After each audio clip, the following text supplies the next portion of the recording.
What's up, y'all? Okay, so today is. Hey, Google, what's today? Today is Sunday, January 28th. Okay, it's January 28th, and we're getting towards the end of me recording every day. I believe I've recorded every day. Even if it didn't post, I did do it. I did do it. So I think that's all that matters. So anyway, this week I'm gonna show my face. And I guess I'll talk about books. I will talk about books. So with that being said, I want to talk about the book that I read for this month. I read this, and it's called Decision Making, and just look at it, LaShawn. Decision Making and the Will of God. I did read it. I was just trying to read it backwards, but I did read it. And it's a biblical alternative to the traditional view by Gary Friesen with J. Robin Maxton. Okay, so I got this book from the Goodwill because I saw it and it was cheap. Did I get it wrong? Yeah, it was $2. And y'all, let me tell you something. I know people will talk about that Goodwill be charging too much for stuff that was free, but $2 compared to ordering something from Amazon and then somebody carjacking the Amazon truck and then you never get it. And yes, I'm upset because I ordered some leggings and some socks and then somebody jacked the Amazon truck, so now I can't get it. Now I gotta reorder it, but I'm kind of like, I don't know if this ever gonna come. But anyway, that's besides the point. But if you just go to the Goodwill, you get this for $2, and it's right there. And I mean, somebody jack you, it's gonna be you. But at least you got it. At least you got it at some point. Anyway, I went off on a tangent. But anyway, I like this book because, a lot of times, like, there's so many things that I want to do with my life. And I'm very, what is it called? I want to say sporadic. Or, no, impulsive. I'm impulsive. Or I used to be. But now I'm kind of like, LaShar, don't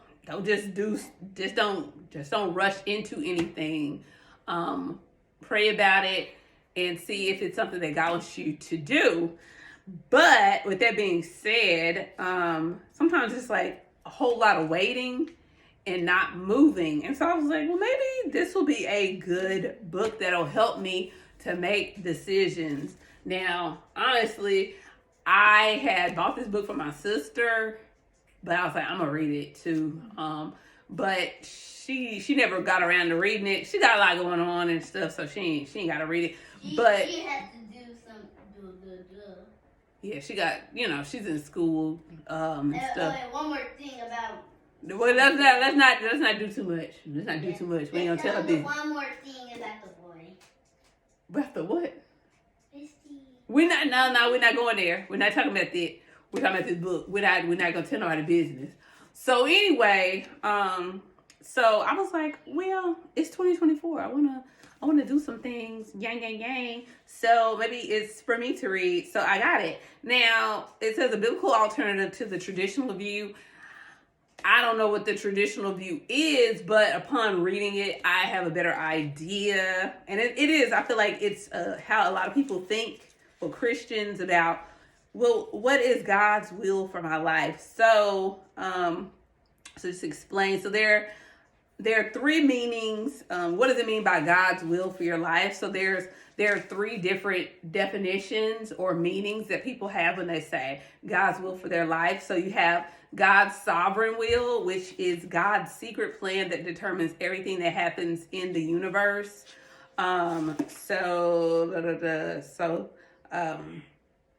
So it's predetermined, and says when we say that God is sovereign, we're saying that he is the almighty ruler of the universe in eternity past. God formulated a perfect plan for all of history, and he determines how nations will act and how their kings will rule. So, yeah. Anyway, then there's some different verses, you can look at for that. I'll put down like Daniel chapter 4, verse 35. We'll say Ephesians 1:11, Acts 2:23, and Romans 11:33 through 36. Then a second definition of God's will is God's moral will, and that's God's revealed commands in the Bible that teach how men ought to believe and live. So, I guess we could call those like commandments: love people, don't murder, don't bear false witness, things like that.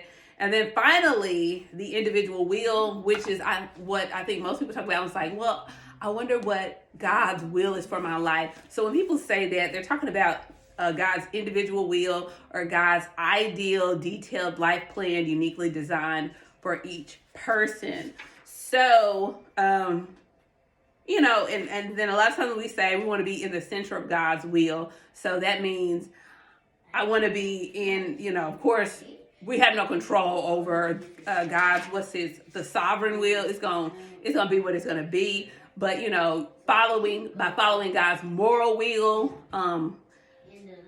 then some people believe like there's one particular thing that you're supposed to do that God has put you here for. However, this book is basically saying that there is no like point specific individual will that God has for you to do. And what God really wants for us is to use wisdom in making decisions. Get up in there. Basically, so we're free to choose. And I didn't get all the way there. I was gonna do a whole lot, but I didn't feel like doing it. So anyway, but it's basically saying like God really wants us to make good decisions. Basically, the whole point of being a Christian is, coming to know God personally and then being able to make wise decisions. Like God is our Father, and just like with me as a parent, just depending on your parenting style, but consider like good parents, they don't necessarily want to control every single little detail of what their child does and are like hovering. There's like, they want you to become mature, and of course the goal in the Christian life is to grow into maturity. And so maturity is being able to make decisions on your own that are in line with, I guess, God's moral will. You don't really know God's sovereign. Sovereign will. They want everyone to be saved. But in to have a relationship with Christ, that's not going to be for everybody. But you know what I'm saying. But yeah. So anyway, to be spiritually mature, and so basically using wisdom when it comes to making decisions. And so, by becoming competent, being competent to choose. And so it's a whole lot in this book. Where is it? I'm just going to read that. Let me get to that. Hold up, y'all. Hold up. Don't hold up. Just stay there. But anyway, I like this book. Okay. Yes. So the principles of decision making, the way of wisdom, and there are just 4 points. I'm going to say those, maybe expound on them, but basically this is how you should make decisions. You should be wise. Oh yeah, big point. How does one become wise? I hate that I skipped over that. How can you become wise is by, I got that right there. How do we become wise? Anybody? Not? Never mind, don't say nothing.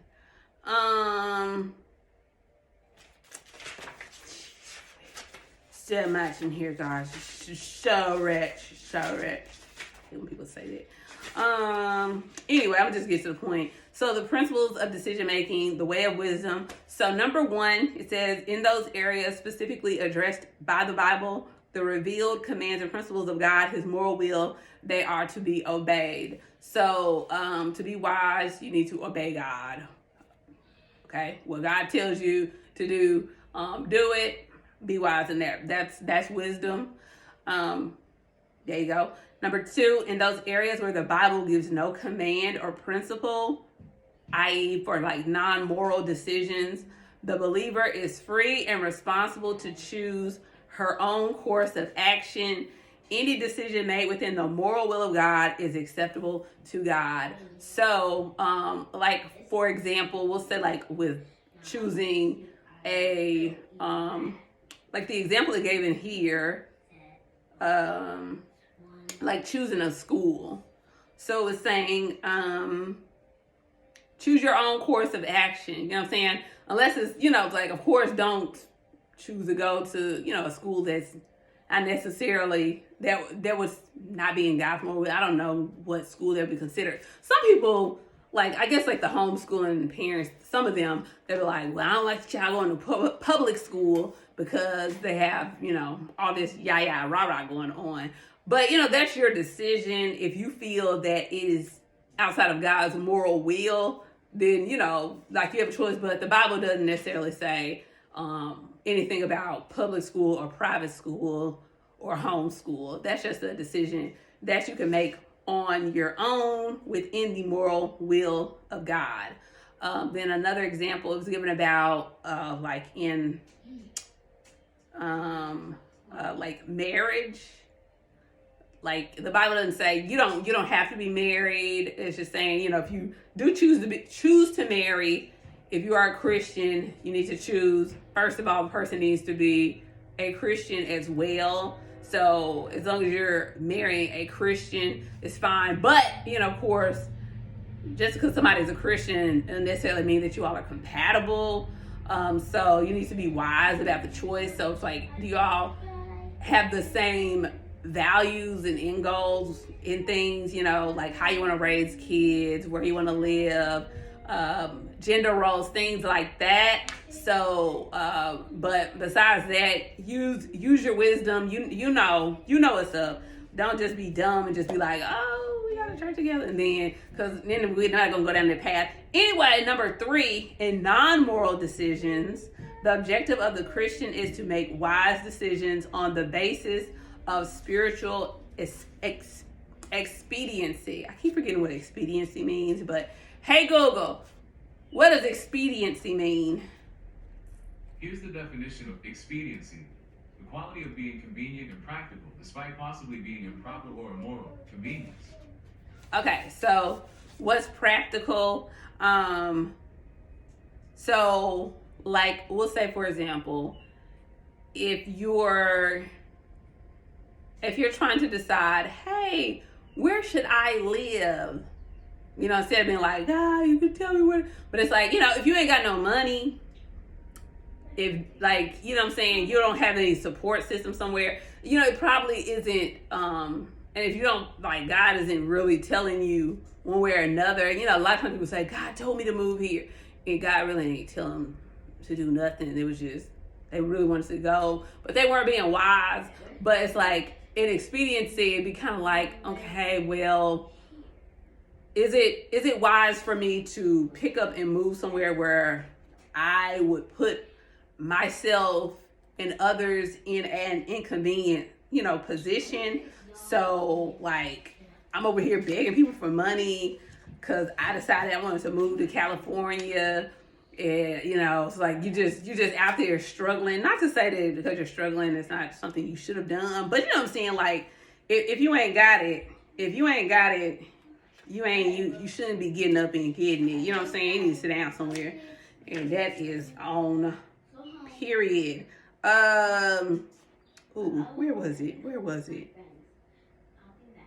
Well, anyway, I'm not going to go in there. Anyway, and the last one, it says, in all decisions, the believer should humbly submit in advance to the outworkings of God's sovereign will as it touches each decision. So basically there,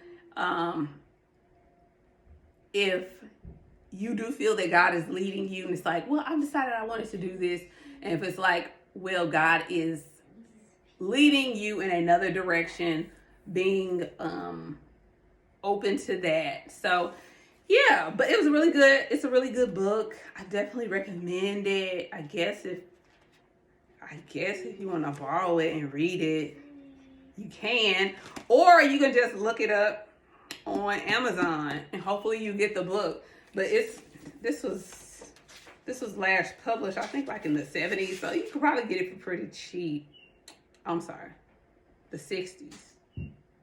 Yeah. Yeah. Okay. Yeah.